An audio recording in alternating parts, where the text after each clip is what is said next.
जय माँ काली मित्रों, आपका मेरे चैनल माँ काली माँ दुर्गा शक्ति संवाद में स्वागत है।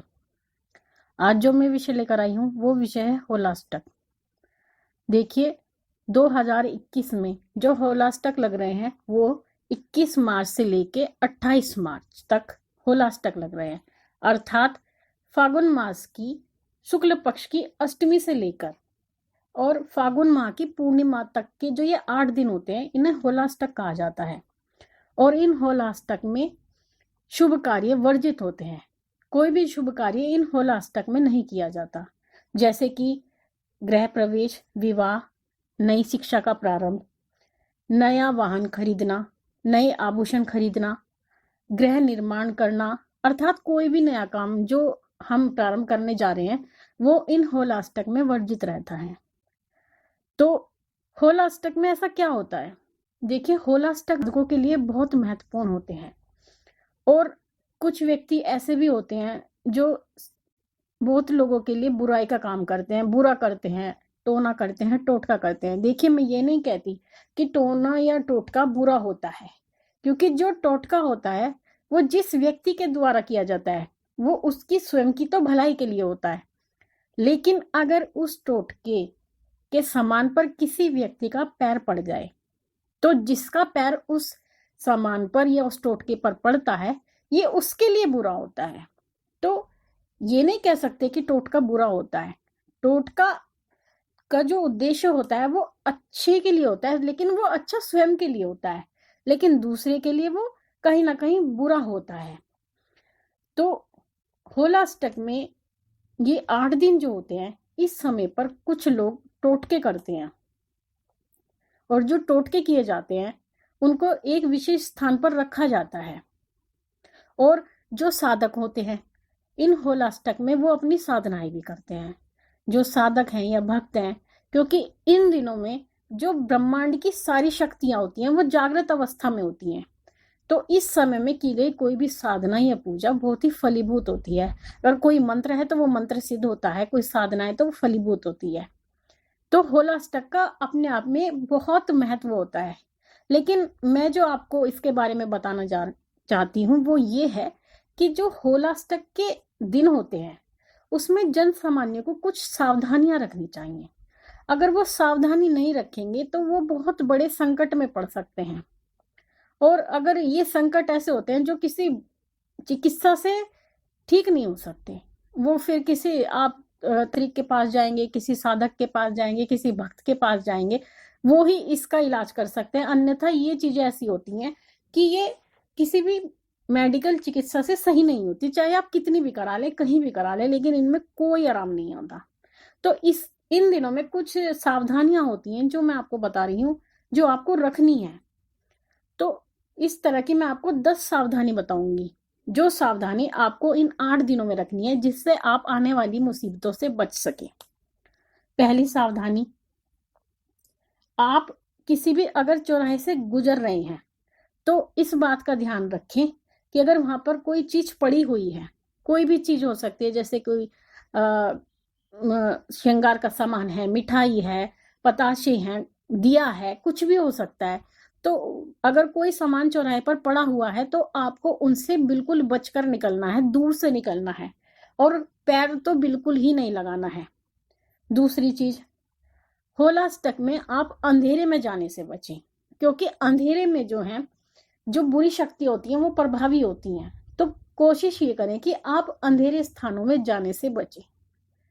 तीसरी बात, जब आप घर से जाते हैं तब तक तो ठीक है, लेकिन जब आप घर में वापस आते हैं तो घर में वापस आते ही अगर आपके घर में कोई नवजात शिशु है या कोई छोटा बच्चा है, आप घर में आते ही तुरंत उसको गोद में ना लें। सबसे पहले आप अपने घर के मंदिर में जाएं, वहां माथा टेके, उसके बाद कुल्ला और मुंह हाथ धोने के बाद ही आप बच्चे को गोद में उठाएं।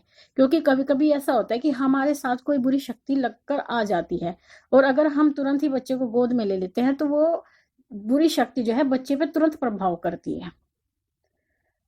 चौथी बात, होलाष्टक में अगर सड़क पे जैसे जगह जगह आप देखते हैं कूड़ा पड़ा रहता है, तो कूड़े पर आप बहुत सारी ऐसी चीजें होती हैं, जैसे किसी का कपड़ा पड़ा है, पैंट पड़ी है, या बनियान पड़ा हुआ है, आपने अक्सर देखा होगा सड़क पर इस तरह की चीजें पड़ी रहती हैं, तो आपको उनसे बचकर निकलना है और कूड़े से भी बचकर निकलना है। जहां पे भी कोई कूड़े का ढेर है, कोशिश ये करें कि आपका पैर उसके ऊपर बिल्कुल ना पड़े।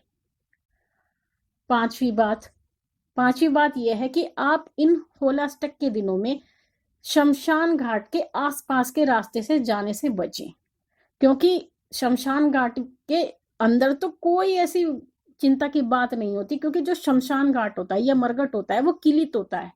वहां पे अगर जो भी शक्तियां रहती हैं वो जन सामान्य पर कोई प्रभाव नहीं डालती, ये उसकी विशेषता होती है। लेकिन हाँ, शमशान घाट के बाहर की जो रास्ता होता है वहां पर बहुत सारी ऐसी शक्तियां हैं जो भ्रमण करती रहती हैं। तो इन दिनों में आप वहां से जो भी रास्ता है उधर से निकलने से आप बचें। छठी बात, अगर आपके शहर या गांव के आसपास कोई नदी या नहर है तो आप उसके किनारे भी जाने से बचें, क्योंकि जो नदी और या नहर जो होती है उनके किनारों पर टोटके किए जाते हैं, ये विशेष स्थान होते हैं टोटके के, तो आप उनके आसपास जाने से भी बचें। सातवीं बात, सड़क पर पड़े हुए किसी भी मिट्टी के बर्तन या दिए को लात ना मारें, क्योंकि बहुत से लोग ऐसे होते हैं, जैसे कोई सामान सड़क पर पड़ा रहता है तो उनको आदत होती है वो ठोकर मार के चलते हैं। लेकिन अगर आप उसको ठोकर मारते हैं तो जो सामान जिस कार्य के लिए उन्होंने उपयोग किया होगा या जो भी क्रिया उसके द्वारा की गई होगी, वो क्रिया का प्रभाव आपके ऊपर आ सकता है। तो आप कोशिश ये करें कि सड़क पे पड़े हुए किसी भी मिट्टी के बर्तन या दिए को बिल्कुल भी पैर मत मारें। आठवीं बात, अक्सर लोग छत पर कपड़े सुखाते हैं, तो इन 8 दिनों के दौरान आपके जो छत पर कपड़े सूख रहे हैं आपको उनको अंधेरे होने से पहले ही उतार लेना है, क्योंकि कपड़े जैसे कोई पूरी शक्ति जो ऐसी होती हैं जो रात के समय वहां से गुजर रही होती हैं वो कपड़ों पर प्रभाव डाल देती हैं या कपड़ों पर भी बैठ जाती हैं। तो जो कपड़े पहने जाते हैं जिस व्यक्ति के द्वारा, तो उस पर उनका प्रभाव आ सकता है। तो छत पर सूख रहे कपड़ों को आप अंधेरे होने से पहले उतार लें। नौवीं बात यह है, छोटे बच्चों को शाम के बाद घर से बाहर कम निकलने दें। हो सके तो उन्हें जल्दी घर वापस बुला लें और अंधेरे में बाहर ना जाने दें, क्योंकि बच्चों को इन चीजों का ज्ञान नहीं होता, तो उनको समझाने का जो दायित्व है वो आपके ऊपर रहता है।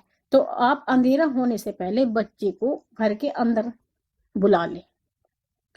और 10वीं और महत्वपूर्ण बात, होलाष्टक के दिनों में आप अपने घर में सायंकाल में या प्रातःकाल में, दोनों में से किसी भी समय 8 दिन तक आप प्रतिदिन गंगा जल के छींटे लगाएं, क्योंकि गंगा जल में बहुत शक्ति होती है। जहां गंगा जल के छींटे लगाए जाते हैं वहां पर बुरी शक्तियां अपना प्रभाव दिखा नहीं सकती, वो निष्क्रिय हो जाती हैं। अगर है तो वो अपना प्रभाव नहीं दिखा पाती, और अगर कोई आना चाहती है तो वो अंदर आ नहीं सकती आपके घर में। तो इन 8 दिनों में आपको ये जो मैंने 10 महत्वपूर्ण सावधानियां आपको बताई हैं, आपको इनका ध्यान रखना है और आने वाली इस प्रकार की किसी भी मुसीबत से या संकट से आपको अपनी सावधानी बरतनी है, अपना बचाव करना है। तो मेरा उद्देश्य यही है मित्रों कि जो भी परेशानी या संकट आपके ऊपर आने वाला है आप उससे बचे रहें, और आपको मैं ऐसा ज्ञान दूं जो जन सामान्य के लिए हो, उसमें कोई जटिलता ना हो, क्योंकि जटिलता देखिए कुछ जो सामान्य व्यक्ति होते हैं वो जटिल चीजों को समझ नहीं पाते। तो मेरा यही प्रयत्न है कि मैं आपको कोई भी ज्ञान दूं तो उसमें जटिलता ना हो, बहुत ही सामान्य शब्दों में मैं आपको समझाऊं, और जो आम भाषा है उसमें मैं आपको समझाऊं, कोई ऐसे शब्दों का प्रयोग ना करूं जिसमें आप समझ ना पाए। तो आशा करती हूँ कि आपको मेरी ये वीडियो अच्छी लगी होगी, और अगर आपने मेरे चैनल को अब तक सब्सक्राइब नहीं किया है तो आप मेरे चैनल को सब्सक्राइब कीजिए, लाइक कीजिए और शेयर कीजिए, जिससे कि आने वाली महत्वपूर्ण जानकारी आप सबको प्राप्त हो सके। तब तक के लिए माँ भगवती आपकी मनोकामना पूर्ण करती रही और आपके घर के भंडारे ऐसे ही भरते रहे, इसी कामना के साथ मैं फिर आपसे मिलती हूँ। तब तक के लिए जय माँ काली, जय महाकाल।